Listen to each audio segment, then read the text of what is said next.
మనం గుడిలోకి వెళ్ళి దండం పెట్టుకోవడం చిన్నప్పటి నుంచి అలవాటు గదా!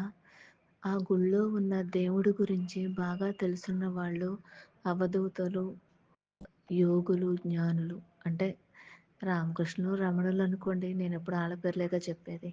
యోగానంద, యుక్తేశ్వర్ ఇంకా చాలామంది భక్తులున్నారు గదా! దేవుణ్ణి దగ్గరగా చూసినోళ్ళు, మాట్లాడినోళ్ళు.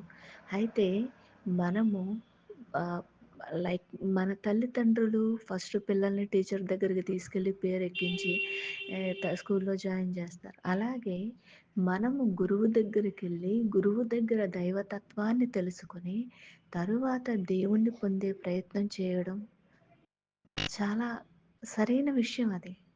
నాకర్థమైందైతే అదే.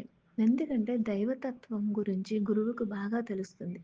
మనమే దేవుడి దగ్గరికెళ్తే లైక్ మ్యా హ్మ్, ఒళ్ళంతా అలంకరించుకుని, దేవుడిని అలంకరించి, తర్వాత అవన్నీ పూసేసుకొని అక్కడితో ఆగిపోతాం. కానీ అలా కాదు. దేవుడు ఆడంబరాలు ఇవి చూడడు అని రామకృష్ణ కథామృతంలో చాలా బాగా చెప్పారు. అంటే మనకి ఆయన గురించి చదవాలి, తెలియాలంటే ఇంతకుముందు టీవీలు లేవు, ఏమీ లేవు. చదువుకునే పుస్తకాలు, లైబ్రరీలు ఎక్కడెక్కడో ఉన్నాయి కదా! ఇప్పుడైతే నిజంగా దేవుడికి దండం పెట్టి, దేవుడిని చూడాలి, దేవుడితో మాట్లాడాలి, అతను మనతో మాట్లాడతాడు. మనకి ఆ యొక్క శక్తి ఉంది.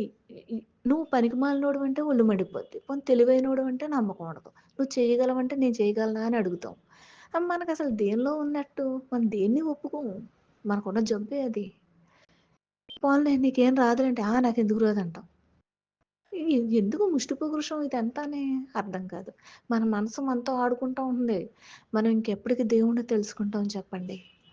దయచేసి నేను చెప్పగలిగేది అదొక్కటే. నువ్వు మనం రుద్రాక్షలేసుకొని, బొట్లు పెట్టుకొని, అలంకారాలేసుకొని, ఇవి అవి చేసి గుడికిలా ఎళ్ళాలి, అలా ఎళ్ళాలి కాదు. అసలు నీకు దేవుడిని తెలుసుకునే ఉద్దేశం ఉంటే ఇవన్నీ ఆటితో పనేంటి అంటారు వాళ్ళు. నీకిష్టమైతే ఏంటి ఏసుకు తిరుగు పోయిందేముంది సింబాలిక్‌గానే. కానీ ముందు దేవుడిని తెలుసుకో.